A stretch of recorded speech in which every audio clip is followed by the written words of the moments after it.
2 Samuel chapter 3. Now there was a long war between the house of Saul and the house of David, but David grew stronger and stronger, and the house of Saul grew weaker and weaker. Sons were born to David in Hebron.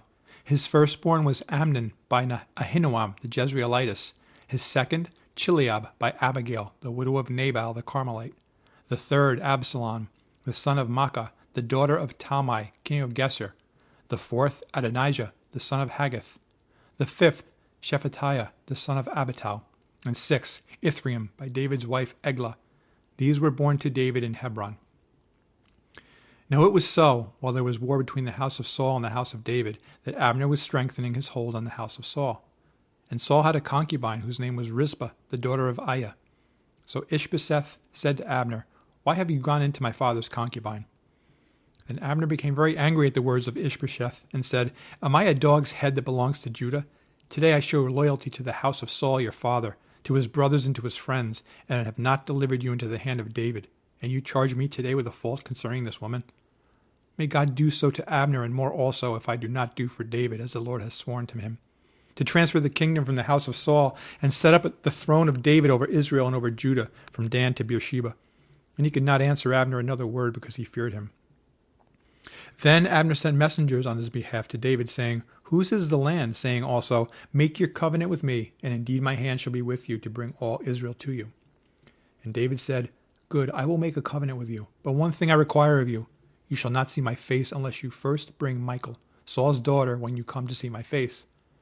So David sent messengers to Ishbosheth, Saul's son, saying, "Give me my wife Michal, whom I betrothed to myself for 100 foreskins of the Philistines." And Ishbosheth sent and took her from her husband, from Paltiel the son of Laish. Then her husband went along with her to Bahurim, weeping behind her. So Abner said to him, "Go, return." And he returned. Now Abner had communicated with the elders of Israel, saying, "In time past you were seeking for David to be king over you. Now then do it. For the Lord has spoken of David, saying, By the hand of my servant David I will save my people Israel from the hand of the Philistines and the hand of all their enemies." And Abner also spoke in the hearing of Benjamin. Then Abner also went to speak in the hearing of David in Hebron all that seemed good to Israel and the whole house of Benjamin. So Abner and 20 men with him came to David at Hebron. And David made a feast for Abner and the men who were with him.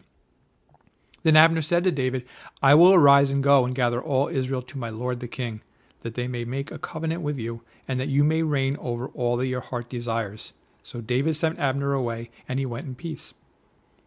At that moment the servants of David and Joab came from a raid, and brought much spoil with them. But Abner was not with David in Hebron, for he had sent him away, and he had gone in peace. When Joab and all the troops that were with him had come, they told Joab, saying, "Abner the son of Ner came to the king, and he sent him away, and he has gone in peace." Then Joab came to the king and said, "What have you done? Look, Abner came to you. Why is it that you sent him away, and he has already gone? Surely you realize that Abner the son of Ner came to deceive you, to know you're going out and you're coming in, to know all that you are doing." And when Joab had gone from David's presence, he sent messengers after Abner, who brought him back from the well of Sirah. But David did not know it. Now when Abner had returned to Hebron, Joab took him aside in the gate to speak with him privately, and there stabbed him in the stomach, so that he died for the blood of Asahel his brother. Afterward, when David heard it, he said, "My kingdom and I are guiltless before the Lord forever of the blood of Abner the son of Ner.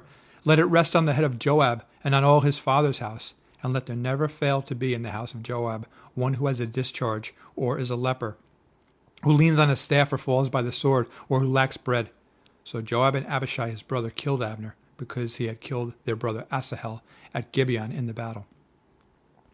Then David said to Joab and to all the people who were with him, "Tear your clothes, gird yourselves with sackcloth, and mourn for Abner." And King David followed the coffin. So they buried Abner in Hebron, and the king lifted up his voice and wept at the grave of Abner, and all the people wept.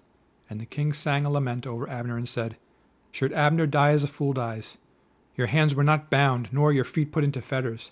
As a man falls before wicked men, so you fell." Then all the people wept over him again.